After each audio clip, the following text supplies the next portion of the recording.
कि मकर संक्रांति के दिन एक लड्डू बनाया जाता है गुड़ और तिल्ली का, उसमें 1 का सिक्का, 2 का सिक्का या कोई लक्ष्मी उसमें फंसा दी जाती है और लड्डू को पैक कर किसी मंदिर में दान दे दिया जाता है। उसको कहते हैं गुप्त लक्ष्मी। और जो गुप्त लक्ष्मी का दान दे देगा उसके घर में कभी कोई बड़ी बीमारी प्रवेश नहीं करेगी। कैंसर जैसा रोग, किडनी और लीवर का रोग नहीं हो सकता। भगवान सूर्य नारायण करें, भगवान भास्कर देव करें। सुनो शनि, तुम नए घर में प्रवेश करे हो, इसलिए तुम्हारे घर में मैंने प्रवेश करा है। जो मुझे तिल का और गुड़ का भाव देगा, दान पुण्य स्मरण करेगा, मकर राशि के अंतर्गत मैं प्रवेश करा हूं, तुम्हारे घर में संपदा की वृद्धि होगी। दान धर्म पुण्य संकीर्तन स्मरण ये कभी घटता नहीं। दूसरे घर में प्रवेश किया था। मकर संक्रांति का पर्व है। ये कोई मकर संक्रांति ऐसी नहीं पड़ गई, किसी देवता का घर जला था तब जाकर दूसरे घर में प्रवेश किया था। एक घर था कुंभ, फिर इस कुंभ घर में आग लगी थी, तब दूसरा घर बना था मकर। फिर मकर घर में भगवान सूर्य नारायण आए, उनका आदर हुआ, तब जाकर ये मकर संक्रांति हुई। कोई ऐसी हो गई क्या तब मकर संक्रांति हुई थी। एक बहू ने अपने ससुर का आदर नहीं करा था तो पिता ने बेटे के घर में आग लगा दी थी, केवल क्रोध में। तब जाकर ये मकर संक्रांति पड़ी थी। कोई ऐसे ही पड़ गई मकर संक्रांति? कह दिया आपने तो कि मकर संक्रांति का दान बड़ा प्रबल होता है, पर उस दान की महत्वता क्या है? हमारे शास्त्र क्या कर रहे हैं, हमारे पुराण क्या कर रहे हैं, हमारे वेद क्या कर रहे हैं? हम तो सुनते हुए आए, भीष्म पितामह बाणों की सैया पर पड़े तो उत्तरायण सूर्य आने वाला था, इसलिए तब प्राण त्यागूंगा।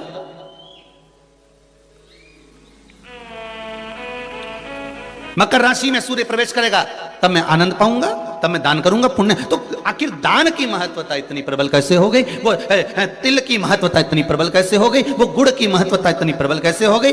कहीं हमारे यहाँ एक भी मैसेज में ये नहीं लिखा हुआ आया होगा कि शक्कर तिल्ली का दान करो, गुड़ तिल्ली का दान करो।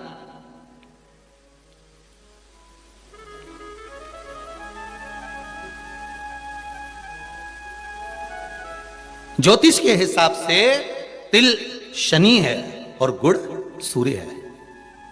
ज्योतिष के हिसाब से तिल शनि है और गुड़ सूर्य है। कोई साधारण सा भाव नहीं प्रगटा है महाराज जी। इस मकर संक्रांति पर केवल लोगों ने कह दिया कि पतंग उड़ा लो, और कितनी अच्छी बात है, हिंदू धर्म में कम से कम एक दिन दिया, उड़ा लो।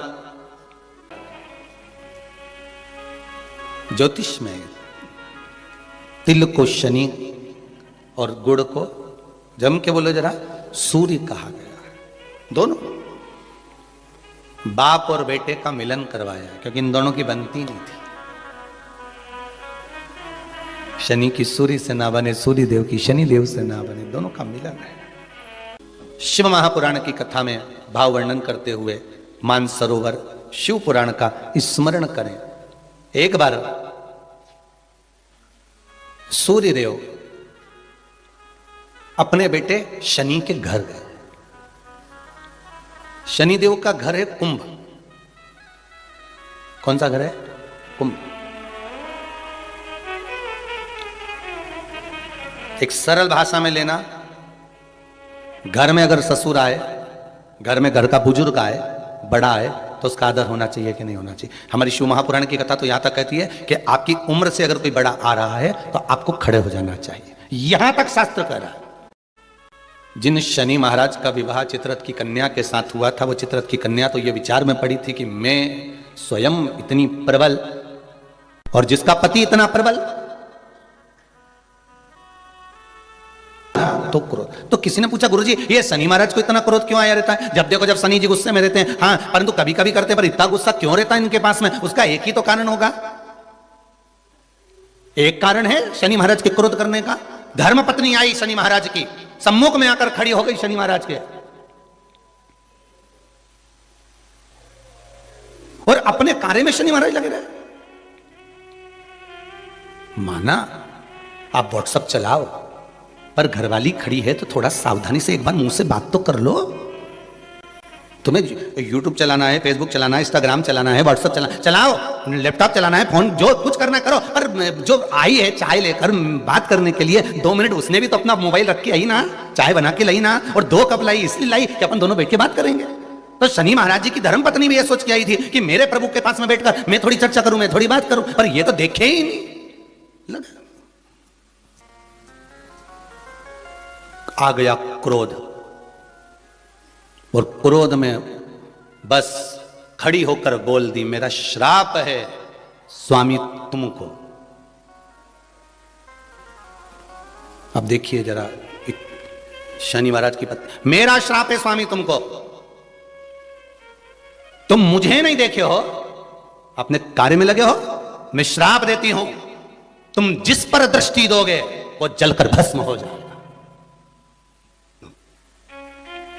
बहुत अच्छे थे शनि महाराज, ऐसा नहीं है, थे अच्छे, परंतु ये जगदंबा के कारण गुस्सा आ गया बस, और श्राप मिला जिस पे दृष्टि दोगे, बस शनि महाराज ने भी सोच लिया अब क्या करूं, श्राप लग गया। भगवान शनि महाराज भी विचार करे कि अब किसी को भी देखूंगा तो, इसलिए शनि महाराज की दृष्टि नीचे रहती है, सामने कभी नहीं रहती। शनि मंदिरों में जितने भी शनि मंदिर हैं, आप सारे शनि मंदिरों में जाकर दर्शन करोगे तो शनि महाराज की दृष्टि सामने है, पर शास्त्र कहता है शनि महाराज ने दृष्टि अपने ऊपर नहीं रखी, नीचे की ओर रखी है। बहुत ध्यान से सुनना, ये मकर संक्रांति की कथा है। पहले मिली कि नहीं मिली वो हम नहीं जानते, पर मकर संक्रांति का भाव को जान। तो शनि महाराज के घर का नाम था कुंभ। उस कुंभ मकान में शनि महाराज रह रहे थे, पिताजी का आगमन हो गया।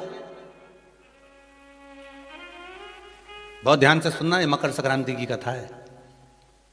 पहले मिली कि नहीं मिली वो हम नहीं जानते, पर मकर संक्रांति का भाव को जान लीजिए महाराज, कि क्यों महत्व है दान का, गुड़ और तिल्ली का, क्यों महत्व है सूर्य नारायण के पूजन का।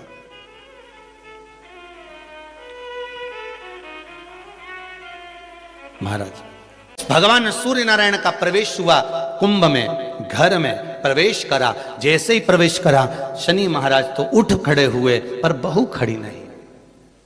घर का अगर कोई बड़ा आए, आदरणीय आए, सम्माननीय आए, तो उसको आदर देना चाहिए, सत्कार करो। जैसे ही घर में प्रवेश करे, अब घर में प्रवेश करे तो आदर का भाव होना चाहिए था। महाराज आदर का भाव प्रकट होना चाहिए था। महाराज कुंभ जल गया। शनि महाराज ने अपनी पत्नी से कहा, देखो कुछ बच्चा है घर में, कुछ बच्चा है घर में, देखिए जरा।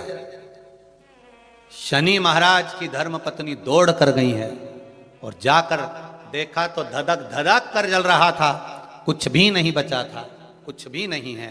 तब शनि महाराज ने अपने पिताजी के चरण पकड़े, गलती हो गई, मेरा पिता आया था, मैं आदर नहीं कर पाया। मेरे पिता आए, सूर्य नारायण आए, और मैं आदर नहीं कर पाया। विनती करता हूं, निवेदन करता हूं, पिताजी आप, मैं दूसरे घर का निर्माण करता हूं, उस घर में आप जरूर आना पिताजी। मुझसे जो बनेगा मैं आदर के भाव रख दूंगा, मुझसे जो बनेगा मैं आदर का भाव रखूंगा। सूर्य नारायण भगवान बोले कि आज तेरे पास में कुछ खाने के लिए नहीं है? माना मैंने तेरे घर में आग लगा दी, माना तेरे घर में कुछ भी नहीं है, पर कुछ तो होगा, कुछ तो होगा।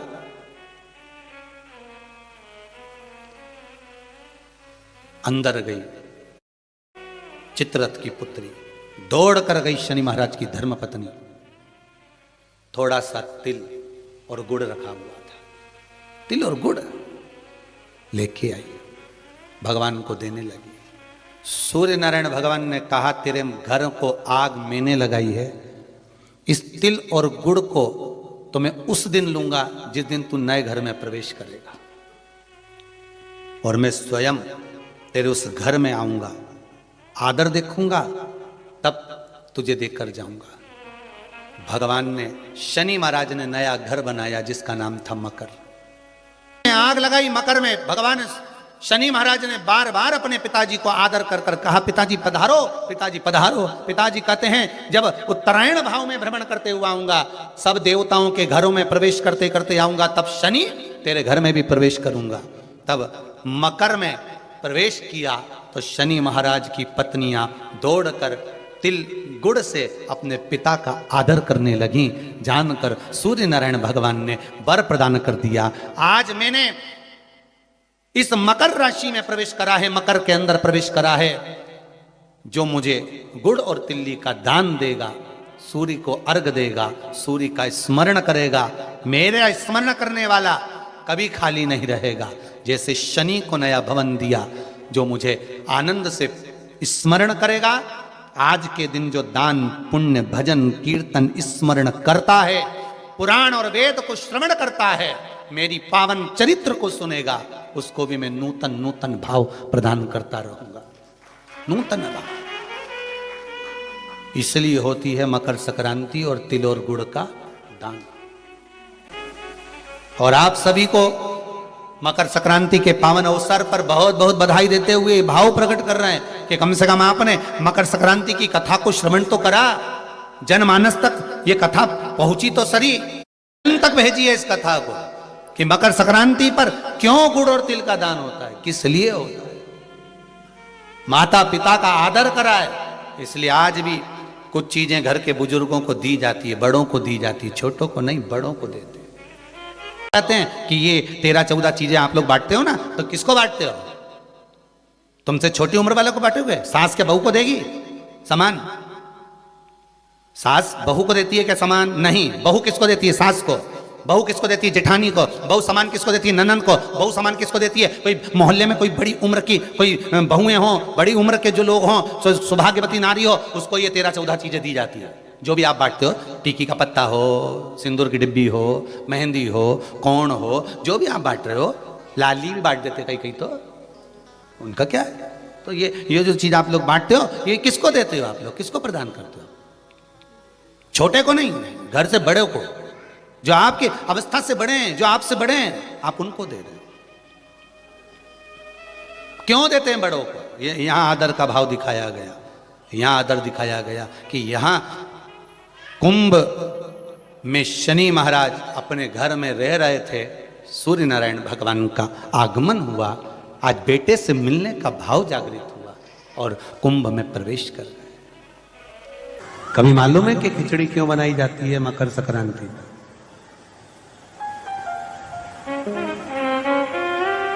खिचड़ी बनाने का कारण क्या है? वो मकर संक्रांति का दिन था जब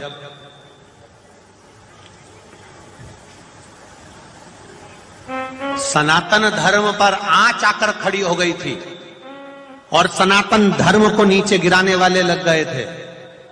चारों तरफ आक्रमण कर दिया था। तब सैनिक भी नहीं थे। तब गुरु गोरखनाथ जी ने अपने सारे शिष्यों को कह दिया था कि चिमटा उठाओ और चल पड़ो युद्ध के लिए। तो सारे साधु संत सन्यासी तपस्वी साधक उपासक जितने थे वो सब युद्ध करने के लिए आ गए। जब युद्ध में ऐसा युद्ध चालू हुआ, ऐसा युद्ध चालू हुआ, ऐसा युद्ध चालू हुआ कि खिलची अपनी सेना को लेकर पीछे हटने लगा, फिर आक्रमण कर दिया। गोरखनाथ जी ने देखा कि अब आक्रमण हो गया, अब क्या करें। अब उनकी सेना में सबको खाने के लिए अच्छा मिल रहा था, पीने के लिए अच्छा मिल रहा था, संतुष्ट होकर फिर सामने आकर खड़े हो जाते थे।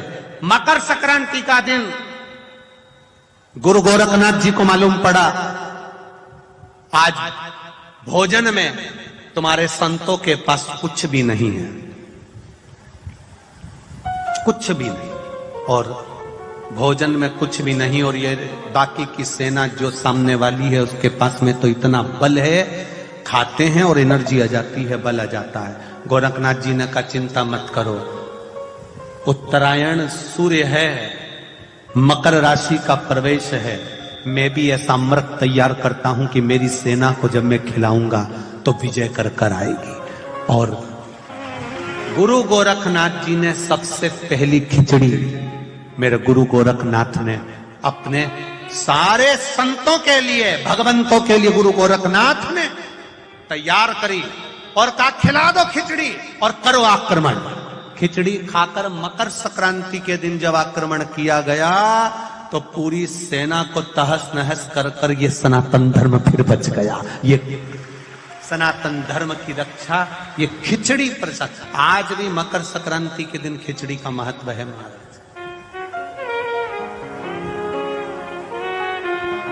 क्यों क्यों बनाए, किस लिए,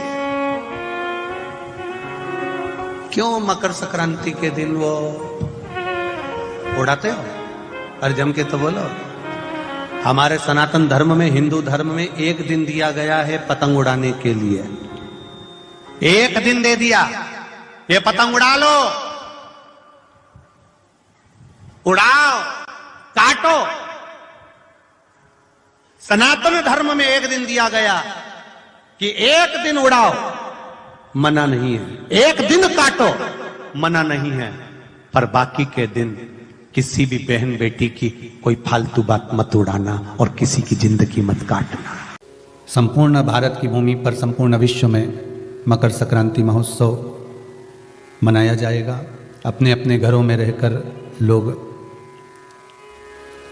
इस पावन उत्सव को खिचड़ी, लड्डू, तिल का गुड़ और कुछ दान, और उसमें भी सबसे मूल दान है भगवान की भक्ति का दान, अर्थात भगवान के भजन का दान, स्मरण का दान। आप दान करो, मना नहीं है, परंतु ये प्लास्टिक की चाय की चलनी और आटा छानने की चलनी और प्लास्टिक के बर्तन और ये सब चीज़ें दान करना करो, आपका मन हो तो, हमारे की तरफ से कोई मना नहीं हो। पर सबसे बड़ा दान है भगवान के भक्ति का, भजन का दान, भगवान का भजन का दान। राम नाम, कृष्ण नाम, शिव नाम। प्रयास करिए मकर राशि के अंतर्गत जब सूर्य प्रवेश करे और आप जब मकर का स्नान करें और मकर संक्रांति पर्व का जब आप स्नान करें तो भगवान की अविरल भक्ति आपके भीतर समाहित हो, भगवान की अविरल भक्ति आपको प्राप्त हो। और इस पवित्र भक्ति के बल पर, इस पवित्र भक्ति के बल पर हम भगवान की सुंदर आनंदमय स्वरूप को धारण कर सकते।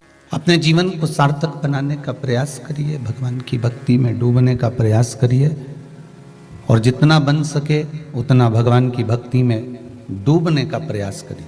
तिल्ली का दान, ये मकर संक्रांति आ गई, क्या करना है? दान करो। लिख दिया कि खिचड़ी का दान करो, तिल्ली का दान करो, लड्डू बनाओ, तुम भी खाओ और दान भी करते जाओ। क्यों का? ये व्यापार में दिक्कत आ रही है, व्यवसाय में तकलीफ आ रही है, या किसी न किसी रूप में कोई ना कोई कष्ट आपको लग रहा है, तो अवधूतेश्वर महादेव का नाम लेकर काली तिल्ली, वृक्ष की पत्ती और एक बमूल का कांटा लेकर, और आप दुकान में से उतार लो, चाहे शरीर पर से उतार लो, उसको ले जाकर किसी भी चौराहे पर उसको पटक दीजिए। चौरस्ते पर नहीं डाल सकते तो बहते हुए पानी में डाल दीजिए। बहता हुआ पानी ना मिले तो पीपल के वृक्ष के नीचे डाल दीजिए। कोई भूमि पर कब्जा कर लिया और नहीं छोड़ रहे, तो मान लो अगर कोई कब्जा कर लिया हो और वो प्लाट या कोई दुकान, कोई व्यापार की स्थान नहीं छोड़ रहा, कहता है महाराज जी शमी पत्र की 5 पत्तियां, कितनी पत्तियां लेना है? 5। शमी पत्र की 5 पत्ती, बेल पत्र की 11 पत्ती।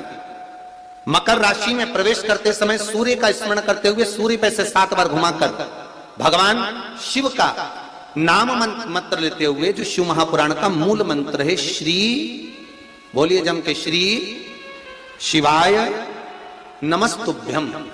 शिव महापुराण के मूल मंत्र का स्मरण कर कर सूर्य पर से घुमाकर शंकर भगवान के शिवलिंग पर जो समर्पित कर देता है और चढ़ी हुई एक बेलपत्र, शमी पत्र उस स्थान पर डाल देता है जो कब्जा नहीं छोड़ रहा, महाराज 6 महीने के अंदर वो कब्जा छोड़कर भागता नजर आता है।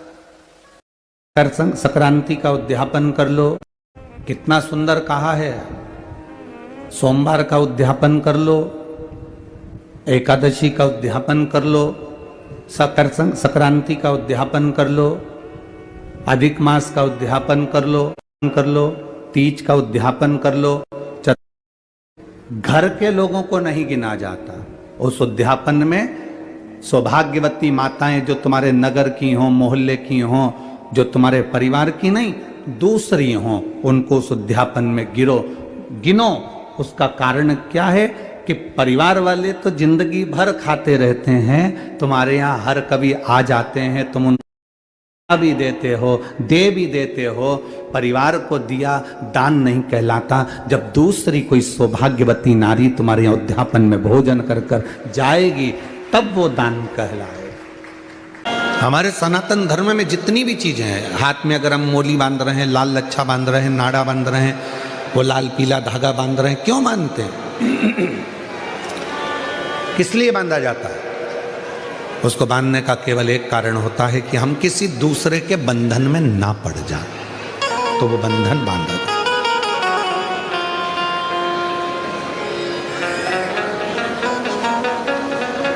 हमारे सनातन धर्म में माताएं तिलक लगाती हैं, बिंदी लगाती हैं, मांग भरती हैं। ब्रह्मांड के मध्य बिंदु में एक सूर्य रेखा होती है, सूर्य रेखा।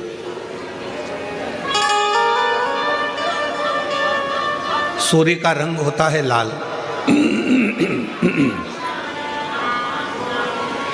और सूर्य का रंग लाल होता है। सिंदूर, मांग में भरने वाला कुंकू लाल होता है, लाल कलर होता है। जब माताएं अपने मांग में सिंदूर भरती हैं, लाल रंग का कुंकू या सिंदूर मांग में भरती हैं, तो उनकी सूर्य रेखा प्रबल हो जाती है।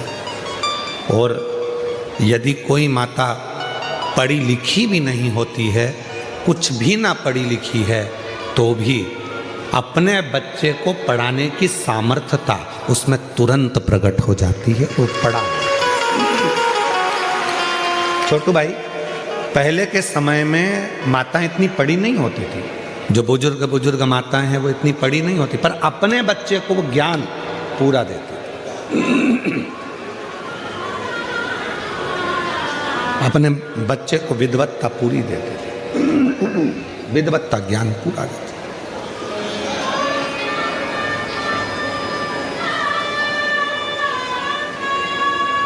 जितने भी सनातन धर्म के ये कार्य हैं, हाथ में मोली बांधना, मस्तक पर तिलक लगाना, मांग भर लेना, मंगल सूत्र धारण कर लेना, शादी के समय पर मंगल सूत्र गले में पहनाया जाता है। क्यों पहनाते हैं मंगल सूत्र? क्योंकि उस मंगल सूत्र में कुछ दाने काले होते हैं, कुछ दाने पीले होते हैं। कुछ दाने सोने के होते हैं पीले कलर के, कुछ काले कलर के होते हैं, और बीच में एक छोटा सा पेंडिल हो जाता है, मंगल सूत्र। वो मंगल सूत्र शादी के मंडप में लड़का लड़की को इसलिए पहनाता है कि इस मंगल सूत्र को तुम देख लो, जैसा यह मंगल सूत्र है वैसा ही हमारा जीवन रहेगा। कुछ दिन काले रहेंगे तो कुछ दिन पीले रहेंगे, कुछ दिन सुख के रहेंगे तो कुछ दिन दुख के रहेंगे। पर चिंता मत करना, ये सुख और दुख के दिनों में जब हम पूर्ण तरह से निकल जाएंगे तब आखिरी में एक पेंडिल आता है, उसी तरह फिर हमारी जिंदगी में एक आनंद का दिन जरूर आएगा। चिंता मत, वो दिन जरूर आएगा, वो दिन अपनी जिंदगी में खुश सुख और दुख आएंगे। जिंदगी है, कभी भी याद रखना, कोई महाराज तुमको मिल जाए और कह दे कि मैं तुम्हारी जिंदगी में दुख नहीं आने दूंगा, समझ ले